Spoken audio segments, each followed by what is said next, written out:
Okay, this is Dr. Pickens, and I was just talking about the Valley of Ashes and how terrible it was.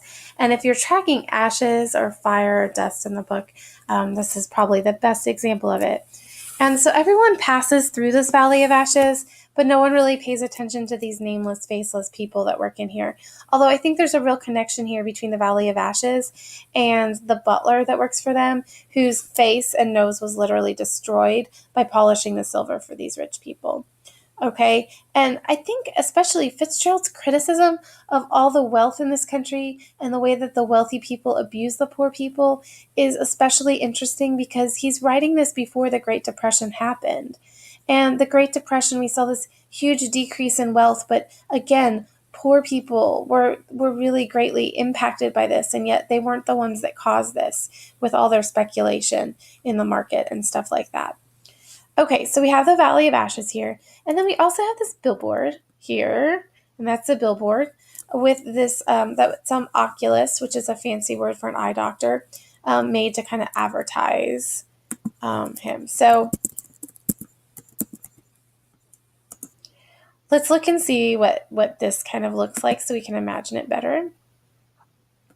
Okay, so here's a picture of what that might look like here. All right, and this, we'll see how this works.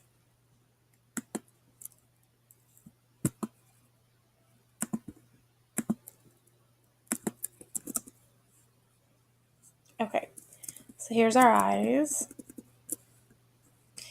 Okay, so this billboard kind of looks over the Valley of Ashes, and the things that happen around the Valley of Ashes become really important to this story because that's where Tom's mistress is, and that's where everyone passes by to go to New York City.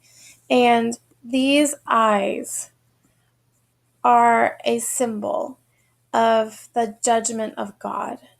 Okay? It's kind of like the all knowing eyes of God overlooking everything and judging. Okay? And those of you tracking immorality, when you see this billboard appear, and it's going to appear more throughout the story, it is a picture of judgment. And so if you have immorality going on, the eyes are looking over and judging. God is judging. And so there's sort of this message here that there's a judgment for these people that do wrong. And in this particular chapter, we meet Tom's mistress. So that's kind of what's going on with that. Okay, so that begins us with chapter 2. We're about to meet the mistress, so that's going to be very exciting. And we'll stop there for today. Okay, the next thing you need to do is to watch the crash course video and then answer the questions.